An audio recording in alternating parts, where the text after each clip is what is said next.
Hello students, welcome back on Mohari Devi Tapadia Girls College YouTube channel. In this class, we are going to discuss an essay and the essay name is Meditations in Westminster Abbey, which is written by Joseph Addison. Joseph Addison was a great English essayist, writer and politician. This particular essay is in BA First Year Student Syllabus of MDS University of English Literature Paper 2nd. But it's also important for every literature student. So students, Meditations in Westminster Abbey is an essay which is written by Joseph Addison. Joseph Addison lifespan is 1672 to 1790. His name is usually remembered alongside that of his long-standing friend Richard Still, with whom he founded the Spectator magazine. In the essay, the writer talks about his sense of humor, which is of a serious kind, meaning thereby that he preferred a serious humor whenever he was in a serious mood, or often walk up to Westminster Abbey, a gloomy grave place where exits an atmosphere of sadness and silence. He sees the tombstones as a satire on mankind's ambitions, since all they tell him is the person's name and dates of birth and death, with nothing of what happened in between. So students, I hope you understand all these things. This particular essay, what is the meaning of this title? Meditations in Westminster Abbey. Meditations means a place where a person keep meditating himself, right? In Westminster Abbey is the name of a graveyard or a churchyard. So meditation in a graveyard, and the graveyard name is Westminster Abbey. So in this essay, the writer Joseph Addison tells us about a man, a normal human being who is common in a graveyard. A normal human being is a common in a graveyard, means we are all equal in a graveyard, right? After a death, we are equal in a graveyard. No any discrimination between caste, status. So in this essay, the writer Joseph Addison tells us about a life's philosophy of our life. So मैं आपको इसकी short summary बता देती हूँ ताकि आपको ये ऐसे अच्छे से समझ आ जाए. आप जो है ध्यान दें. इन दिस ऐसे मेडिटेशंस इन वेस्टमिंस्टर एबे the writer Joseph Addison talks about his sense of humour. वो अपने सेंस ऑफ ह्यूमर के बारे में बात करते हैं, which is of a serious kind. पर यहाँ जो इनका सेंस ऑफ ह्यूमर है वो सीरियस काइंड का है, वो कॉमेडी वाला सेंस ऑफ ह्यूमर नहीं है. Meaning thereby he preferred serious humor whenever he was in a serious mood, on often walk up to Westminster Abbey, a gloomy grave place where exists an atmosphere of sadness and silence. देखो, graveyard जो होती है, जो church yard होते हैं, graveyard होते हैं, वो कैसा प्लेस होता है? वो एक ग्लूमी प्लेस होता है, ग्लूमी और एक सॉलिट्यूड से भरा हुआ एकदम पीसफुल जगह होती है वो. वहाँ अगर हम जाएंगे तो हमारे माइंड में ऐसा नहीं कि कोई कॉमेडी वाला कुछ, मतलब हमारा जो माइंड है वो उस अकॉर्डिंग, उस एटमॉस्फेयर के अकॉर्डिंग ही सेट रहेगा, है ना. अकॉर्डिंग टू एटमॉस्फेयर हमारा जो माइंड है या हम हैं वो सैडनेस से रहेंगे, थोड़े से मोनोटनस लगेंगे. ऐसा नहीं है कि हम जो है ग्रेवयार्ड में जा रहे हैं और हम कॉमेडी कर रहे हैं, ऐसा हमारे साथ नहीं होता है, क्योंकि आप सबको पता है कि वी आर ह्यूमन बीइंग और हमारा जो नेचर है वो एटमॉस्फेयर को देख के चेंज हो जाता है. तो वो एक ऐसा प्लेस है जहाँ ग्लूमी प्लेस है ग्रेवयार्ड, जहाँ सब कुछ पीसफुल रहता है. वहाँ जो हमारे जोसेफ एडिसन है वो वॉक कर रहे हैं, तो अब वो बता रहे हैं उन्होंने जो भी ऑब्जर्व किया. देखो, Addison visits the Westminster Abbey. Addison visit करते हैं वेस्टमिंस्टर एबे में and amuses himself with the tombstones and inscriptions of the dead whenever he is in a serious mood. और जब वो वहाँ जाते हैं, विजिट करते हैं किसमें, वेस्टमिंस्टर एबे में, जो कि एक चर्चयार्ड का नाम है. And amuses himself with the टॉम्बस्टोन्स, तो वो खुद को अम्यूज़ करते हैं. Amuse in the sense entertain. Entertain का मीनिंग यहाँ पे जो है कॉमेडी एंटरटेन से नहीं है. एंटरटेन का मीनिंग यहाँ है कि वो खुद को अम्यूज़ करते हैं उन टॉम्बस्टोन से, उन इंस्क्रिप्शन से जो कि उनकी ग्रेव पे लिखे हुए हैं. जो लोग मर चुके हैं, जो लोग डेड पर्सन है, उनकी ग्रेव पे, उनके टॉम्बस्टोन पे जो भी इंस्क्रिप्शंस लिखे हुए हैं, तो उनको ये ऑब्जर्व करते हैं, उनको ये रीड करते हैं. देखो, Addison's visits the Westminster Abbey and amuses himself with the tombstones and inscriptions. Inscriptions means जो उनकी ग्रेव पे लिखे हुए जो भी वर्ड्स होते हैं, जैसे ज़्यादातर तो यही लिखा हुआ होता है कि कब बॉर्न हुआ है और कब उसकी डेथ हुई है, of the dead whenever he is in a serious mood. जब भी वो सीरियस मूड में होते हैं तब. he noticed that only the dates of birth and death are recorded without anything about the achievement of some men.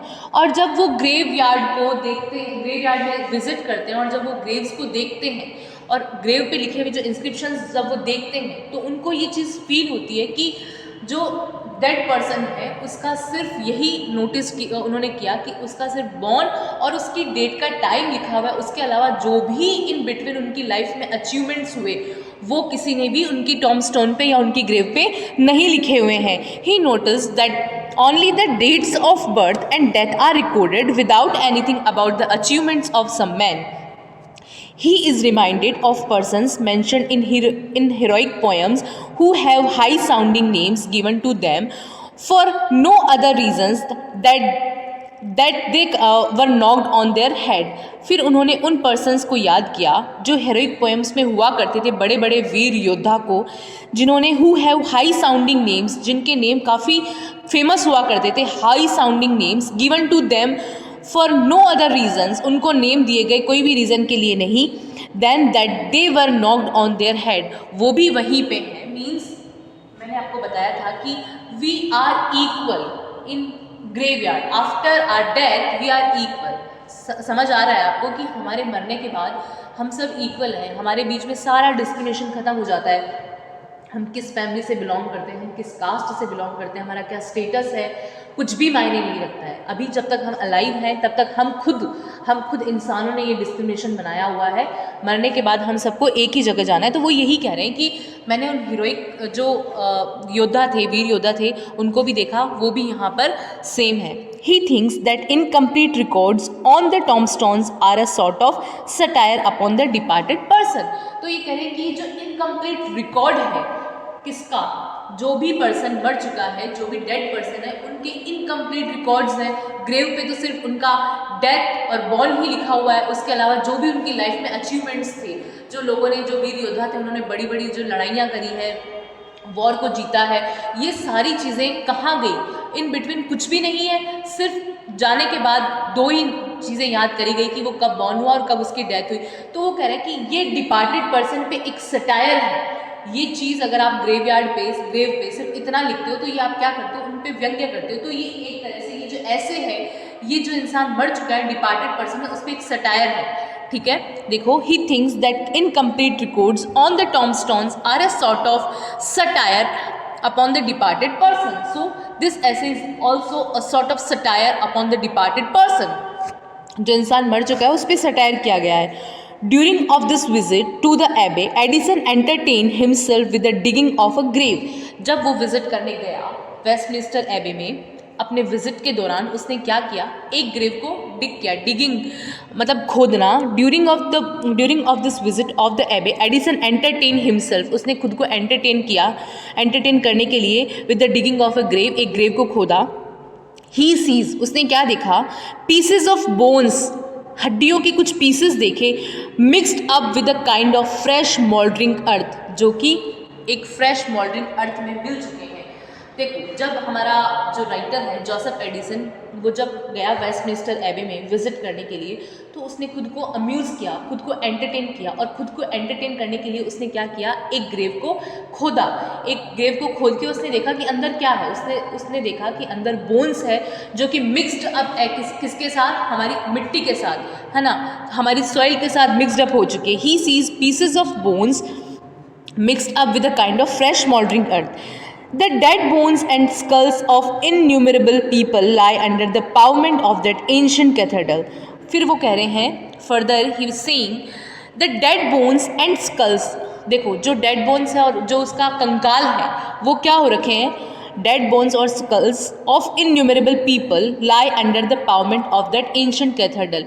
उस ancient cathedral के नीचे बहुत सारे इनन्यूमरेबल लोग पड़े हुए हैं, उनके कंकाल पड़े हुए हैं, उनकी हड्डियाँ, अनगिनत हड्डियाँ रखी हुई है, अनगिनत हड्डियाँ पड़ी हुई है. और वो क्या है, वो सब इक्वल है. वहाँ हम बोन्स को देख के नहीं पहचान सकते कि ये कौन सी कास्ट से बिलोंग करता है, या कौन सा इसका क्या स्टेटस था, या ये कौन सी फैमिली से बिलोंग करता है. ऐसा कुछ भी हम आइडिया नहीं लगा सकते. ठीक है, फिर बात है, हमारे राइटर बोल रहे हैं, The dead bones and skulls of innumerable people lie under the pavement of that ancient cathedral. उस ancient cathedral में they are common. He considers how artificial distinction of caste and color are leveled up in the graveyard. He considers, उन्होंने विचार किया, how artificial distinction of caste and color are leveled up in the graveyard. तो वो कह रहे हैं कि ये जो आर्टिफिशलिटी है ना हमारे कास्ट की, हमारे लेवल की, वो सब वहाँ इक्वल हो रखी है. उस ग्रेवयार्ड में सब इक्वल है. वहाँ नहीं पता चल रहा है हमें बोन्स को देख के कि दैट कौन सी कास्ट से ये बिलोंग कर रहा है या कौन सी फैमिली से ये बिलोंग कर रहा है. तो ये सब हमारे माइंड का गेम है, ये सब हमारे माइंड का गेम है. हमारे गॉड ने ऐसा कुछ भी नहीं बनाया है. He consider how artificial distinction of caste and color are leveled up in the graveyard. तो इन्होंने कलर का भी बोला है कि वहाँ नहीं पता चल रहा है कि वो काला है तो उसकी बोन्स जो है अलग दिख रही है, गोरा है तो अलग दिख रही है. मीन्स ये जो भी रासिज्म है, कलर के बीच में डिस्टिंक्शन है या फिर कास्ट के बीच में, वो वहाँ सब इक्वल है. Men and women, friends and enemies, priests and soldiers are blended together in the same common mass. वो कह रहे हैं men and women. वहाँ ये भी पता नहीं चल रहा है कि कौन सी बोन्स men की है या women की है. Men and women, friends and enemies, वहाँ friends enemies कुछ भी नहीं है. ये नहीं पता चल रहा है कि यार ये मेरा friend है या ये enemy है. Priest and soldier, ये नहीं पता चल रहा है कि पुजारी कौन है या सोल्जर कौन है, देश की रक्षा करने वाला कौन है या फिर मंदिर में बैठने वाला पुजारी कौन है. Are blended together, they are blended together, they are mixed up in a soil, है ना. सब मिट्टी में एक जैसे, एक समान है, सब मिल चुके हैं in the same common mass. After surviving the tombs, Addison examines the inscriptions very closely and finds many extravagant epitaph. देखो, आफ्टर टॉम्स जब वो विजिट कर रहे थे तो उन्होंने जब टॉम्स को देखा, एडिसन ने एग्जामाइन किया द इंस्क्रिप्शंस, जो भी टॉम पे लिखे हुए इंस्क्रिप्शंस हैं, वेरी क्लोजली, उन्होंने बहुत गौर से देखा. And finds many extravagant epitaph. तो जब उन्होंने गौर से देखा तो उन्होंने बहुत एक्स्ट्रावेगेंट एपिटाफ भी देखे. सम एपिटाफ्स आर एक्सेसिवली मॉडेस्ट. कुछ उन्होंने जब अलग, देखो बहुत सारी ग्रेव होती है ग्रेवयार्ड में, तो जब हमारे एडिसन विजिट करने गए ग्रेवयार्ड में तो उन्होंने बहुत सारे जो है ग्रेव को देखा, उन पे लिखे हुए इंस्क्रिप्शंस को देखा और उनको जब उन्होंने रीड किया तो उनको कुछ एक्स्ट्रावेगेंट एपिटाफ फील हुआ, है ना. उनको फील हुआ कि यार ये अलग अलग तरह से लिखे गए. अब वो बता रहे हैं कि सम एपिटाफ्स आर एक्सेसिवली मॉडेस्ट. कुछ एपिटाफ थे जो कि बहुत ज़्यादा मॉडेस्ट थे, जिनको शायद रीड कर पाना भी मुश्किल हो रहा था. ठीक है. Some inscriptions are written in Greek and Hebrew, और कुछ एपिटाफ या इंस्क्रिप्शंस ऐसे थे जो ग्रीक और हिब्रू में लिखे गए थे. Again there are some tombs which have no monuments, और कुछ ऐसी टॉम्स थी जहाँ कोई मॉन्यूमेंट्स है ही नहीं. मीन्स हो सकता है कि वो बहुत ही कोई ऐसे विचारों की रही हो जहाँ पे कुछ बनाया ही नहीं गया उनके लिए स्पेशल. तो वो कह रहे हैं मैंने उस ग्रेवयार्ड में जाके बहुत सारी चीज़ें ऑब्जर्व की. जैसे मैंने देखा कि कुछ ग्रेव्स ऐसी हैं जिनके इंस्क्रिप्शंस बहुत ही मॉडेस्ट लिखे गए हैं, जिनको शायद रीड कर पाना भी मुश्किल है. कुछ ऐसे एपिटाफ लिखे गए हैं जो हिब्रू या ग्रीक लैंग्वेज में लिखे गए हैं, और कुछ ऐसे टॉम्स हैं जिन पे कोई इंस्क्रिप्शंस है ही नहीं. ठीक है. There are some tombs which are erected to the memory of persons whose bodies are buried elsewhere. और कुछ ऐसी टॉम्स भी मैंने देखी जो कि उनके ऐसे लोगों के भी मॉन्यूमेंट्स वहाँ हैं जिनकी डेथ तो पता नहीं कहाँ पे हुई है, पर उस ग्रेवयार्ड में उन्होंने अपने यादगार के लिए, मेमोरी के लिए, उनकी फैमिली वालों ने उनके लिए मॉन्यूमेंट्स बना दिए गए हैं. सपोज एक सोल्जर है, और सोल्जर जो है वो कहीं भी डेथ हो सकती है उसकी, कहीं भी XYZ, और सोल्जर की अगर टॉम जहाँ से वो बिलोंग करता है वहाँ उसके लिए सपोज कोई स्टैचू बना दिया या उसके लिए कोई मॉन्यूमेंट बना दिया मेमोरेबल, तो वो भी सब मैंने ऑब्जर्व किया, वो भी मैंने देखा. जो कि कहीं और बिरिड है, उसको दफनाया तो वहाँ गया जहाँ उसकी डेथ हुई है, बट उसकी मेमोरी के लिए, उसको याद रखने के लिए कुछ मॉन्यूमेंट्स बना दिए गए हैं. Addison is however delighted with several modern epitaph. और एडिसन कुछ ऐसे एपिटाफ थे जिनको देख के खुश हुआ. These have been written with refinement and do honour to the dead. तो कुछ ऐसे एपिटाफ थे जिनको इंस्क्रिप्शन थे जिनको देख के हमारा जो जोसेफ एडिसन है वो डिलाइटेड मीन्स खुश हुआ, थोड़ा सा उसको अच्छा फील हुआ. वो कैसे थे? These have been written with refinement and do honour to the dead. वो इसलिए खुश हुआ क्योंकि वो ऐसे एपिटाफ थे जिसमें जो डेड पर्सन है, जो डिपार्टेड पर्सन है, उसके लिए कुछ अच्छी प्रेज वाले वर्ड्स लिखे गए थे, उनके लिए कुछ अच्छा लिखा गया था, उनको ऑनर देने के लिए उनको सम्मान की 2 बातें लिखी गई थी। Edison thinks that all inscriptions should be submitted to the perusal of learned men before being put execution। देखो, एडिसन ने सोचा कि that all inscriptions should be, ये होने चाहिए submit to the perusal of the learned men before being put execution. तो कि ये जो ऑनर है वो उन्होंने कहीं ना कहीं ये भी सोचा कि ये जो ऑनर है वो उनको उनकी डेथ के बाद दिया जा रहा है, वो पहले उनको मिलना चाहिए, उनको पहले ही पता होना चाहिए कि उनमें क्या क्वालिटीज़ थी, लोगों को ऐसे लोगों को फील करवाना चाहिए जिनमें वाकई कोई टैलेंट है, दैट कि वो सच में टैलेंटेड है। आप देखो ऐसा सब जगह है कि जब तक इंसान जिंदा होता है उसको कोई इतना प्रेज़ नहीं करेगा, और जैसे ही वो मरा बोलने लग जाएंगे यार वो तो बहुत अच्छा बंदा था, मतलब वैसा तो कभी है ही नहीं, देखा ही नहीं। तो ये सब क्या करते हैं हम लोग बाद में बोलते हैं। अगर हम उसे पहले बोल देंगे तो क्या हो जाएगा, उसको अगर प्रेज़ कर दिया तो अच्छा है ना, वो खुश हो जाएगा। बट हम लोग की, वी आर ह्यूमन बीइंग्स, और हमारी ऐसी ही आदत है, हम किसी को भी ऑनर जो है देने से ऐसा लगता है हमें पता नहीं क्या हो जाएगा, हम उसको बोल नहीं पाते हैं अच्छे वर्ड्स। तो यहाँ पे फिलोसफिकल बात कर रहे हैं, वो बोल रहे हैं कि आप जो हो तो उस इंसान के साथ पहले भी वैसे ही रहो जैसे कि बाद में आप उसको फील करवाते हो। Epitaph should be true to the dead, और एपिटाफ हमेशा, अगर आप कोई इंस्क्रिप्शंस लिखते हो अपने किसी भी डेड डिपार्टेड पर्सन के लिए, तो शुड बी ट्रू, वो सच्चे होने चाहिए, उनमें कोई भी मिक्सड अप कुछ मिलावट नहीं होनी चाहिए। Epitaph should be true to the dead, they should represent the character of the persons, concentrate faithfully, Sir Cloudesley Shovel's monument given Addison great offence. फिर उन्होंने एक बंदे का नाम दिया है जिसका नाम क्या है, सर क्लाउडलेसली शॉल्व्स, आपके जो है ऐसे में है। तो वो कह रहे हैं कि एपिटाफ जो है शुड बी ट्रू, वो ट्रू होनी चाहिए, उनमें कुछ भी झूठ नहीं होना चाहिए। दे should represent the character of the person, concentrate faithfully, और वो कह रहे हैं कि और जो एपिटाफ्स होते हैं उनमें जो है कैरेक्टर प्रेजेंट होना चाहिए, वो कैरेक्टर को रिप्रेजेंट करनी चाहिए जो डिपार्टेड, जो डेड पर्सन है उसके लिए, ठीक है। They should represent the character of the persons, concentrate faithfully, Sir Cloudesley Shovel's, उन्होंने ये नाम बताया Sir Cloudesley Shovel's monument given Addison great offence. तो जब इनके सर क्लाउडलेसली शॉल्व के मॉन्यूमेंट को हमारे जो जोसेफ एडिसन है वो बोल रहे हैं, मैंने जब उनके मॉन्यूमेंट्स को देखा तो मुझे बड़ा ही ऑफेंस सा लगा, दुख सा लगा। क्यों? देखो, क्योंकि उनका जो मे बी एपिटाफ जो बना हुआ हो वो नहीं हो ट्रू, इसीलिए उनको दुख लगाओ। तो कैसे बोल रहे हैं, Sir Cloudesley Shovel's monument gives Edison great offense. Sir Shaw is represented as a bow instead of a brave rough English admiral।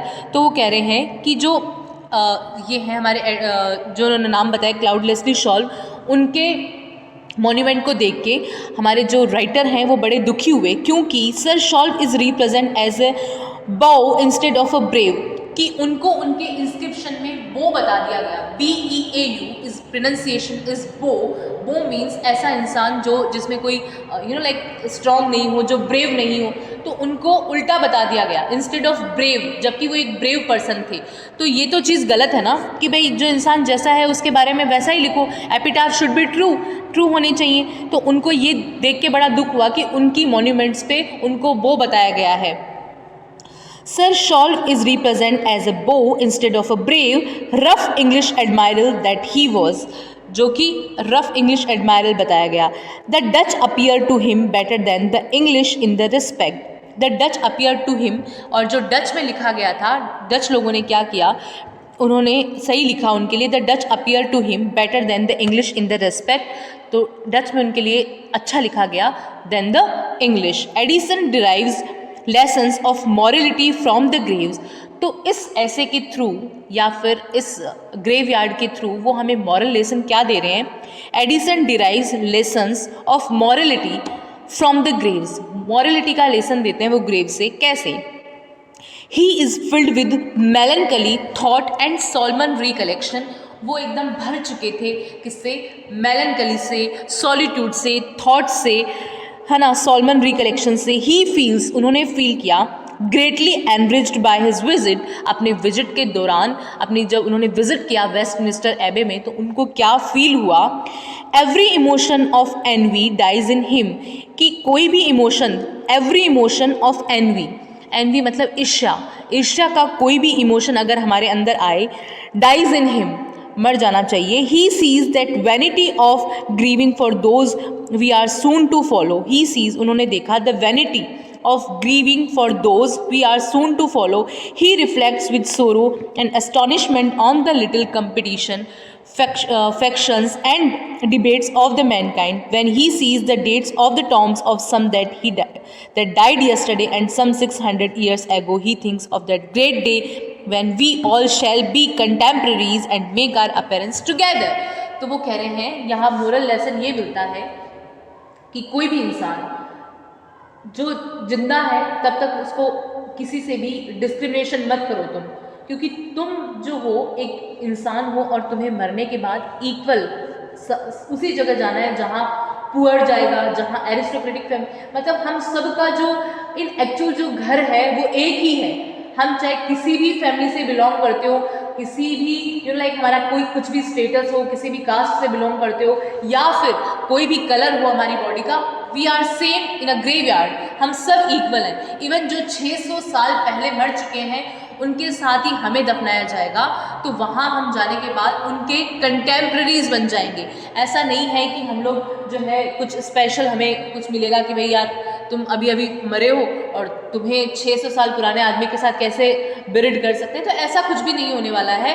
सब इक्वल है, सब सेम है। तो मोरल लेसन यही मिलता है इस ऐसे के थ्रू। जब वेस्टमिंस्टर एबे में हमारे जो जोसेफ एडिसन है इन्होंने विजिट किया तो ये सोचने के लिए मजबूर हुए। उन्होंने ऑब्जर्व किया पूरे ग्रेवयार्ड को कि कुछ टॉम्स ऐसी है जिन पे सिर्फ डेथ ऑफ बर्थ और यही लिखा हुआ है, कुछ टॉम्स ऐसी है जिन पे झूठ लिखा हुआ है, जैसे सर जो क्लाउडलेसली शॉल्व थे उनको वो बताया गया जबकि वो एक ब्रेव पर्सन थे, पर डच में उनको थोड़ा रिस्पेक्ट मिला। तो एक तो एपिटाफ शुड बी ट्रू, वो सही होने चाहिए। और उन्होंने बोला कि जो भी डिस्क्रिमिनेशन है हमारे बीच में, हमारे माइंड में, वो नहीं होना चाहिए, क्योंकि हम सब इक्वल हैं। मरने के बाद हम सबको एक जैसा ही एक जगह ही जाना है, तो हमारे बीच में कुछ भी जो है डिस्क्रिमिनेशन नहीं होना चाहिए। मीन्स हमारा जो हार्ट है वो प्योर होना चाहिए, प्योरिटी से भरा हुआ होना चाहिए, क्योंकि एट द एंड है ना हमें एक ही जगह पे जाना है, हमारा घर जो है सबका सेम है एट द एंड। तो ये हमारा ऐसे था मेडिटेशंस इन वेस्टमिंस्टर एबे। इसका जो टेक्स्ट है वो आपके पास बुक होगी इंग्लिश एसेज की, उसमें आप टेक्स्ट पढ़ सकते हैं। उसके अलावा मैंने आपको कंप्लीट इसका सेंस बता दिया कि इसमें क्या बोलना चाह रहे हैं हमारे जो राइटर है। उसके अलावा आपको जब अगर आंसर प्रिपेयर करना हो इसका मेडिटेशन इन वेस्टमिंस्टर एबे का, ऑब्वियसली आप सबसे पहले जोसेफ एडिसन का इंट्रोडक्शन प्रिपेयर करेंगे। उसके बाद आप मेडिटेशन इन वेस्टमिंस्टर एबे कब पब्लिश हुआ उसके बारे में आप पूरा इंट्रोडक्शन प्रिपेयर करेंगे। उसके बाद आपको जो भी इसकी थीम है, सपोज जो भी हमें फील हो रहा है कि हमें डिस्क्रिमिनेशन नहीं करना है या फिर हम मरने के बाद सब इक्वल है या फिलोसफिकल टच दे रहा है या ऐसे, तो ये सब हमें नोटिस करना है और लिखना है। और समरी ऑब्वियसली पूरे ऐसे की हमें प्रिपेयर करनी है कि ऐसे में हमारे राइटर क्या बात कर रहे हैं। तो ये एक बहुत ही अच्छा सा आपको आंसर प्रिपेयर हो जाएगा। कंक्लूजन हमें देना है कि लास्ट में जो हमारे राइटर है उन्होंने हमें क्या मोरल लेसन दिया है। तो ये ऐसा था। Thank you.